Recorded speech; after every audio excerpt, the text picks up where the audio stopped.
जी अस्सलाम वालेकुम। यासीन आपके साथ हाजिर है मॉर्निंग ब्रीफिंग में। आज इस हफ्ते का थर्ड वर्किंग डे है, वेडनेसडे है और ईद उल फितर पाकिस्तान और अरब वर्ल्ड में तकरीबन ख़त्म हो चुकी है और तमाम लोग अपने अपने कामों में अब मशगूल होते हुए दिखाई दे रहे हैं। लेकिन पाकिस्तान स्टॉक एक्सचेंज और पाकिस्तान के जो बैंक्स हैं वो अभी बंद हैं। वो कल से यानी थर्सडे जुमेरात से खुलेंगे। बहरहाल आज डेट है 27 मई, वेडनेसडे का दिन है और मार्केट की जो सूरत हाल आज सुबह से जो Asian and European market open हुई हैं वो मिक्स हैं। कोई बहुत ज़्यादा प्लस और बहुत ज़्यादा माइनस नहीं है, लेकिन पॉजिटिविटी की तरफ हम ये देख रहे हैं कि रुझान अब बढ़ता चला जा रहा है। कल मार्केट जो ओपन हुई थी, जैसा कि मैंने आपसे ये कहा था कि अमेरिका में मेमोरियल डे हॉलीडे था डे बिफोर येस्टरडे, और इसके अलावा बरतानिया में छुट्टी चल रही थी, वहाँ पे स्प्रिंग डे हॉलीडे की वजह से बैंक हॉलीडे था, मार्केट में वॉल्यूम कम दिखाई दे रहा था। अच्छा, कल जो मार्केट खुली वो अक्सर मैं आपसे ये जिक्र करता हूँ कि जिन ममालिक जिन इकोनॉमीज़ में जो एक लॉन्ग वीकेंड हॉलीडेज चलते हैं या एक हफ्ते की या 10 दिन की छुट्टी, जैसे चाइना में लूनर ईयर हॉलीडेज पे 10 से 15 दिन तक मार्केटें बंद रहती हैं, अक्सर 20 दिन भी मार्केटें बंद होती हैं। तो इन मार्केट्स के बंद होने के बाद जो पहला वर्किंग डे होता है उसके अंदर वॉल्यूम भरपूर होता है और एक हैपोजिट मूव मार्केट में रोनुमा होती हुई दिखाई देती है। और कल कुछ सूरत हाल ऐसे ही थी। कल मार्केट जाहिर है कि सैटरडे संडे और मंडे के 3 दिन के लॉन्ग वीकेंड के बाद मार्केट जब खुली तो मार्केट सारे पॉजिटिव टेरिटरी में थी। मार्केट काफ़ी गैप से ओपन होती हुई दिखाई दी और S&P, डाउ जोन्स और नैस्डैक जो अमेरिका की स्टॉक इंडिसेस हैं वो तमाम के तमाम पॉजिटिव थे और हायर नोट्स पे मार्केट ट्रेड होती रही। और लोगों के जहनों में यही बात आ रही थी कि जनाब लॉकडाउन में नरमी हो रही है और जनाब पेट्रोल की कीमतों में इजाफा हो रहा है, जिसकी वजह से स्टॉक मार्केट में भी तेज़ी देखने में आ रही है। और कुछ वजूहात हम कह सकते हैं कि यही थी। लेकिन लेटर ऑन फिर हमने ये देखा कि S&P, डाउ जोन्स और नैस्डैक जो है मार्केट लोअर साइड पर आई, लो बनाना शुरू कर दिया।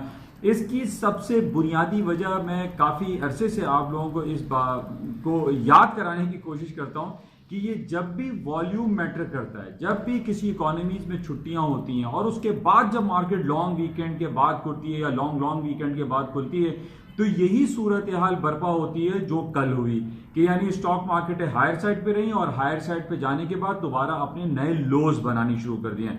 अच्छा, इस पॉइंट को कोई भी मीडिया इसको इंडिकेट नहीं करता, इसको प्रमोट नहीं करता, ना ही इसको बताता है कि जनाब ये मार्केट में चूंकि छुट्टियां चल रही थी, मार्केट जो है 3 दिन या 4 दिन के बाद ओपन हुई है, इन बेसिस पे मार्केट में वॉल्यूम मैटर करता है, जिसकी वजह से कल मार्केट पहले हायर साइड पे गई, उसके बाद डाउन साइड पे लो बनाना शुरू कर दिए। तो इसकी बेसिक जो वजह होती है वो हॉलीडे मूड होता है। तो बहरहाल इस वक्त अभी हम मार्केट में देख रहे हैं कि थोड़ा सा हायर और पॉजिटिव नोट दिखाई दे रहा है। जो कोरोना वायरस के हवाले से जो खबरें हमारे पास चल रही हैं उसमें ये कहा जा रहा है कि बहुत सारी जगहों पे लॉकडाउन जो है वो रिलैक्स कर दिया गया है, कहीं से कर्फ्यू ख़त्म किया जा रहा है। सऊदी अरब की खबर है कि 1 जून से यानी अब से तकरीबन 4-5 दिन के बाद वहाँ पे जो कर्फ्यू का समा था कोरोना वायरस की वजह से वो कर्फ्यू 1 जून से ख़त्म कर दिया जाएगा। इसी तरीके से अमेरिका का न्यूयॉर्क स्टॉक एक्सचेंज का जो फ्लोर था वो 2 महीने से बंद पड़ा हुआ था, वो कल 2 महीने की छुट्टियों या 2 महीने की फ्यूमिगेशन या 2 महीने के लॉकडाउन के बाद ओपन हुआ है। न्यूयॉर्क का जो ट्रेडिंग फ्लोर है वो कल ओपन हो गया है, तो ये एक पॉजिटिव इंडिकेशन है। इन बेसिस पे हम ये कह सकते हैं कि भाई स्टॉक मार्केट ऊपर की तरफ अब जा सकती हैं।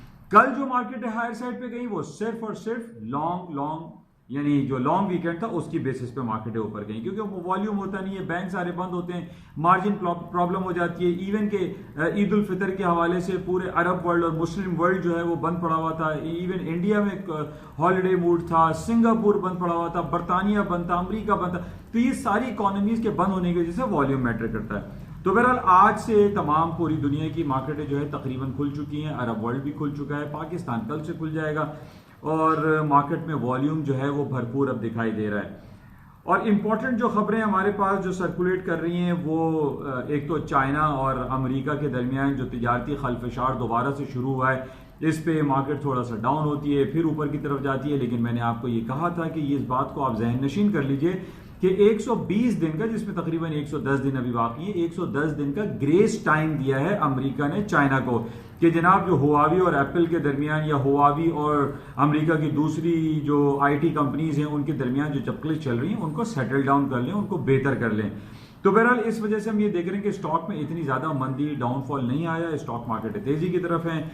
एंड माइट पॉसिबल, जो कल भी मैंने आपको एसएनपी का एक बड़ा इंपॉर्टेंट रेजिस्टेंस लेवल के साथ 200 एंड 150 डेज मूविंग एवरेज के बारे में मैंने बताया था कि 3022, 3007 एंड 3022 यानी 30-22 का बड़ा इंपॉर्टेंट रेजिस्टेंस लेवल था, और कल यही हुआ। एसएनपी ने हाई किया 301950 का, यानी आप 20 समझ लीजिए कि 3020 का इसने हाई किया, और मार्केट वहां से अराउंड 35 पॉइंट्स डाउन हो गई, गिर गई, फॉल हो गई। मैं आप लोगों को बार बार इस बात का जिक्र मैं करता रहता हूं कि ये टेक्निकलिटीज को आप बहुत ज्यादा इंपॉर्टेंस दिया करें। आप ये दाएं बाएं जो हमारे पास कोरोना वायरस की या अमेरिका और चाइना के दरमियान जो तिजारती खलफशार के हवाले से जो खबरें चलती हैं, इन खबरों की बेसिस पे आप अपने पोर्टफोलियो को मैनेज नहीं करें। आपको अगर मैनेज करना है लॉन्ग रन के लिए तो ठीक है, आप वो खबरें देखें, लेकिन ये भी मैं आप लोगों से हमेशा ये कहते रहता हूं कि इस फाइनेंशियल मार्केट को, इस highly risky financial international financial market को आप एज अ ट्रेड के तौर पर लें, एज अ इन्वेस्टमेंट के तौर पर कंसिडर नहीं करें। अपने पोर्टफोलियो को आप उसको इन्वेस्टमेंट के तौर पर मैनेज नहीं करें, बल्कि एज अ ट्रेडिंग टूल के ट्रेडिंग टूल्स यूज करते हुए आप इसको मैनेज करने की कोशिश करें। आपको डिफरेंट मूविंग एवरेजेस पे, डिफरेंट आरएसआई पे, डिफरेंट एमएसीडीज पे, डिफरेंट बुलिंगर बैंड्स पे, इतनी जो मूविंग एवरेज है उस पे आपको इंडिकेशंस बड़ी प्रॉपर और ऑथेंटिक आपको इंडिकेशंस मिलती हैं कि इन सर्टेन लेवल्स पे आप बाय करें और सेल करें। और इवन कि स्टॉप्स आपको डिफाइन करता है सिर्फ टेक्निकल्स, फंडामेंटल या खबर पे अगर आप कोई ट्रेड करते हैं उस पे आप अपने जो आपका फंड है उसको मैनेज करने के लिए आप स्टॉप प्लेस नहीं कर सकते ऑन फंडामेंटल बेसिस। आपको जरूरी है कि आप टेक्निकल्स पे उबूर हासिल करें, टेक्निकलिटीज को देखें, उन बेसिस पे आपको अच्छे प्रोडक्टिव रिजल्ट्स मिल सकते हैं। और कल यही हुआ कि एसएनपी और डाउ जोन्स के खास तौर एसएनपी और नेस्डैक का सबसे ज्यादा इंपॉर्टेंट था। नेस्डैक ने 9602 का हाई किया था। मैंने काफी रिकमेंडेशन डाली थी कि वहां पर आपको शॉर्ट सेल करना चाहिए, और मार्केट तकरीबन 200 मोर देन 200 पॉइंट वहां से गिर गई।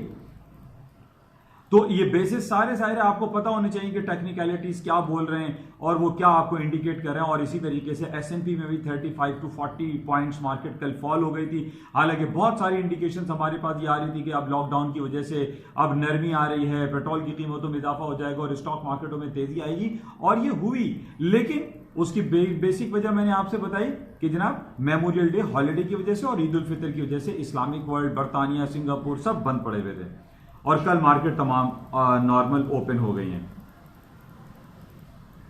अच्छा, बहरहाल अभी भी वर्ल्ड हेल्थ ऑर्गेनाइजेशन वाले आम लोगों को डराने का जो उन्होंने सिलसिला शुरू किया हुआ है पिछले 4-6 महीने से, वो अभी भी डरा रहे हैं। अब वर्ल्ड हेल्थ ऑर्गेनाइजेशन वाले ये कह रहे हैं कि जनाब वो first phase of coronavirus आ चुका है, अब सेकंड वेव आएगा और इसमें ज्यादा हलाकतें होंगी।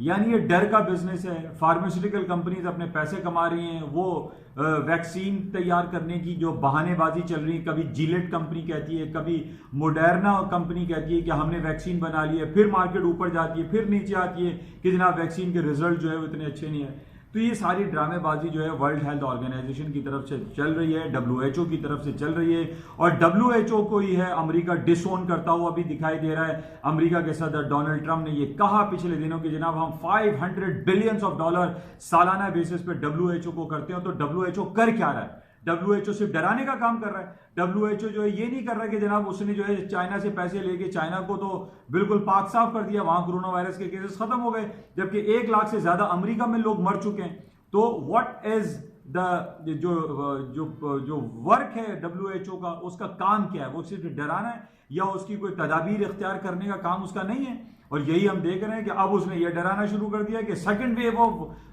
जो है कोरोना वायरस आएगा और बड़ा सख्त और लॉकडाउन किया जाएगा, पूरी दुनिया को कर्फ्यू में डाल देंगे। ये डराने का काम कर रहा है डब्ल्यूएचओ, ना कि इसकी पॉजिटिव तदाबीर बताए कि जनाब क्या क्या चीजें आपको यूज करनी है, आप एसओपी सर्टेन यूज करें। एसओपी के ऊपर आप जो है वो कानून को जो है नाफिज करें, सख्त करें, ये कोई कौन सा तरीका है कि आपने सारा दुनिया और पूरी दुनिया और मार्केट और शॉपिंग सेंटर्स को बंद कर दिया है, लोग जो छोटा कारोबार और काम करने वाले हैं वो बेचारे फाका कशी में आ गए। तो ये तो this is not the way कि जनाब ये WHO वाले काम कर रहे हैं। तो ये मैं डोनाल्ड ट्रंप साहब की बड़ी तारीफ करता हूँ और इस हवाले से बहुत अच्छा उन्होंने इकदाम उठाया है कि जनाब ये WHO को जो है 500 बिलियंस ऑफ डॉलर जो इनको दिए जाते हैं सालाना बेसिस, उसको बंद किया जाए। इसको क्यों दिया जा रहा है? तो बहरहाल ये बड़ा इंपॉर्टेंट है और ये डराने का काम देखिए कब तक जारी रहता है। अच्छा, इसके साथ ही एक बड़ा जो जुमे को हमारे पाकिस्तान में सानिया हुआ, कराची में एक PIA का जहाज़ गिर के तबाह हो गया और उसमें मौजूद 110 लोग हलाक हो गए, 2 लोग सरवाइव किए हैं। लेकिन हम ये देख रहे हैं कि जो इन्वेस्टिगेशन यहाँ पे चल रही है उसमें सारा ले दे के इल्ज़ाम जो है वो पायलट पे डालने की कोशिश की जा रही है। यानी पायलट जो शहीद हो गए, जो हलाक हो गए, जो अब दुनिया में नहीं रहे, सारा ले दे के उनके ऊपर इल्ज़ाम लगाने की कोशिश की जा रही है और उन तमाम लोगों को बचाने की कोशिश की जा रही है जिनकी नाअहली की वजह से ये जहाज़ गिरा, जिनकी नाअहली की वजह से ये तबाह हुआ और जो फैमिलीज हैं वो दुख दर्द में मुब्तला हो गए और कितने लोग जो है इस दुनिया से जो है वो चले गए। लेकिन ये बड़े अफसोस का मुकाम है और हमारे सिंध के जो गवर्नर हैं इमरान इस्माइल साहब ने भी बड़ा इसका कंफर्म कहा है कि नहीं जनाब, कोई स्पेकुलेशन नहीं होगी, हम सख्त कार्रवाई करेंगे। लेकिन ये सारी बातें पहले भी हम सुन चुके हैं। जब आज से 2-4 साल पहले जुनैद जमशेद का जहाज हवेलियां के मुकाम पर गिरा था, उसकी भी क्या इन्वेस्टिगेशन हुई, कितने लोगों को फायर किया गया, कितने लोगों को उनकी जॉब से निकाला गया।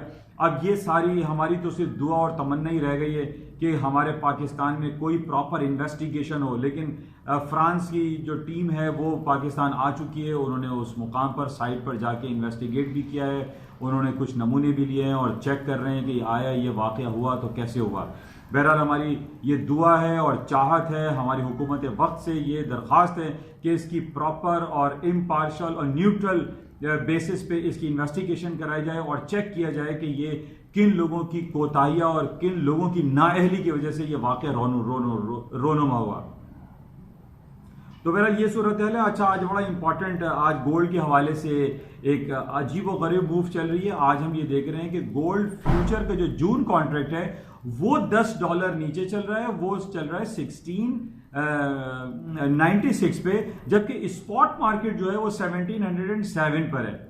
अच्छा, अब इससे सिर्फ हम एक इंडिकेशन ले सकते हैं। वो इंडिकेशन ये दिखाई दे रहा है कि लोगों का फ्यूचर में जो जून कॉन्ट्रैक्ट में जो वो सौदे करते हैं उसमें उनका इंटरेस्ट खत्म हुआ है। तो इट मींस कि गोल्ड की जो इंडिकेशंस हमारे पास आ रही है वो नीचे की तरफ है, गोल्ड की मार्केट डाउन हो सकती है क्योंकि फ्यूचर कॉन्ट्रैक्ट नीचे चल रहा है और स्पॉट कॉन्ट्रैक्ट हायर साइड पे चल रहा है। तो ये इंडिकेशन है, ये गलत भी हो सकती है, लेकिन जो हमने पिछले दिनों देखा था कि जनाब $72 जो है वो फ्यूचर कॉन्ट्रैक्ट प्लस में था और स्पॉट $72 नीचे था। आज ये उल्टी गंगा बह रही है कि जनाब फ्यूचर कॉन्ट्रैक्ट $10 नीचे और स्पॉट जो है वो $10 ऊपर चल रहा है। यानी स्पॉट इस वक्त 1707 पर है और वो 1697 पर है फ्यूचर जून कॉन्ट्रैक्ट। तो ये इंडिकेट हमें कर रहा है कि गोल्ड की कीमतें डाउन साइड पे जा सकती हैं, नीचे की तरफ जा सकती हैं। तो बहरहाल इसको अगर हम टेक्निकलिटीज की बात करते हैं स्पॉट में तो 1690 पहले दिनों में भी काफी इंपॉर्टेंट मैं आपसे जिक्र करता रहा। तो 1619 is a very important supporting level. देखिए ये लेवल टूटता है या नहीं टूटता, लेकिन यहां से इंडिकेशन हमें ये मिल रही है कि फ्यूचर कॉन्ट्रैक्ट में लोगों के इंटरेस्ट कम हो रहे हैं। अच्छा, इसके साथ ही तालिबान के हवाले से अमेरिका और तालिबान की जो बात हो रही थी कि जनाब वो प्रिजनर ऑफ वॉर जो है वो रिलीज करेंगे, छोड़ देंगे, इन बेसिस पे खुश आइन बात है कि तालिबान के और जो हुकूमत है अफगानिस्तान के उनके दरमियान जो प्रिजनर्स ऑफ वॉर के हवाले से उनकी आपस में कुछ रिलीज किया उन्होंने, जो कि बहुत खुशाइन बात है। इन बेसिस पे भी गोल्ड की कीमतें नीचे जाती हैं क्योंकि जब हालात अच्छे होते हैं, पॉजिटिविटी की तरफ जाते हैं तो गोल्ड नीचे आता है। अच्छा, गोल्ड के नीचे आने की वजह पहले भी मैंने आपको बयान की थी कि सऊदी अरब ज़ाहिर लॉकडाउन में है, हज और उम्रे और जो इबादत की जो सिलसिले थे वो बंद हुए हुए हैं, लोग वहाँ जा नहीं रहे हैं, लोग गोल्ड खरीद नहीं रहे हैं। इस बेसिस भी गोल्ड की कीमतें नीचे नॉर्मली आ जाती हैं। तो बहरहाल ये सूरत हाल है। बाकी करेंसी में यूरो और स्टर्लिंग थोड़ा सा डाउन साइड पे मूव दे रहे हैं, मार्केट अभी माइनस टेरिटरी में ट्रेड हो रही है। इंडिकेशंस यही आ रही हैं कि यूरो एंड पाउंड स्टर्लिंग की कीमतें थोड़ा डाउन साइड पर आ जाएंगी, मार्केट में नीचे का ट्रेंड ज़्यादा दिखाई देता है। इंशाल्लाह रास्ते में रहेंगे और आज सारा दिन देखते हैं कि क्या सूरत हाल है। अच्छा, एक निगेटिव खबर सिंगापुर के हवाले से कि सिंगापुर में अपनी तारीख का वर्स्ट कॉन्ट्रैक्शन हुआ है, उनकी इकोनॉमी कॉन्ट्रैक्ट हो रही है, 7% डाउन हुई है इस पिछले क्वार्टर में, जो कि बहुत निगेटिव खबर है। सिंगापुर एक छोटी सी इकोनॉमी है, आबादी इसकी कम है, लेकिन एक बड़ा ज़बरदस्त एक इंडस्ट्रियल नेशन है और वहाँ पर हम ये देखते हैं कि बहुत ज़्यादा पिछले 25-30 सालों में तरक्की की है, लेकिन इसका 7% कॉन्ट्रैक्ट होना ये लम्हे फिक्रिया है और इसके असरात पूरी दूसरी इकोनॉमीज़ में भी आ सकते हैं। जिस तरीके से हमने आज से तकरीबन 10 साल पहले ग्रीस, जो कि तकरीबन 30-40 लाख लोगों की आबादी का एक मुल्क है, उसकी इकोनॉमी को जो है डेंट लगा था और उस बेसिस पे पूरी दुनिया की स्टॉक मार्केटें रेटल डाउन नीचे की तरफ आ गई थी, सिर्फ ग्रीस की बेसिस पे। आज हम ये देख रहे हैं कि जो सिंगापुर की कैफियत है वो बिल्कुल वैसे ही है जैसे 10 साल पहले ग्रीस की थी। तो बहरहाल इसका कॉन्ट्रैक्ट होना बहुत ज़्यादा निगेटिव है, इसको आप क्लोजली वॉच करें, देखें कि इन बेसिस पे might possible stock market down side पर आ सकती हैं। लेकिन जो खबरें हमारे पास ये आ रही हैं कि लॉकडाउन अब ख़त्म हो रहा है और जनाब अब सब सही हो जाएगा, इन बेसिस पे स्टॉक मार्केटों में तेज़ी दिखाई दे रही है। तेल की कीमतें भी ऊपर की तरफ $3435 यानी $35 तक आ गई हैं। लेकिन फिर एक तरफ हम ये देखते हैं कि WHO जो है वो डरा रहा है, तो उसका काम ही डराने का है, तो इस बेसिस पे स्टॉक नीचे भी आ सकते हैं। लेकिन सबसे इंपॉर्टेंट, जैसे मैंने भी आपसे पहले भी कहा कि टेक्निकल ग्राउंड को मलहूज़े खाते रखें, टेक्निकल ग्राउंड पे ट्रेड करें, टेक्निकल्स पे जो है अपने स्टॉप प्लेस करके अपनी पोर्टफोलियो को आप मैनेज करने की कोशिश करें, खबरों को जहन में रखते हुए ट्रेड नहीं करें। इंशाल्लाह राब्ते रहेंगे। जाते हुए मैं आपसे रिक्वेस्ट करता हूं, प्लीज़ इस यूट्यूब चैनल को सब्सक्राइब कीजिए, लाइक करें, शेयर करें और बेल आइकन भी प्रेस करें ताकि आपको तमाम अपलोड्स टाइम पे मिलती रहें। Thank you.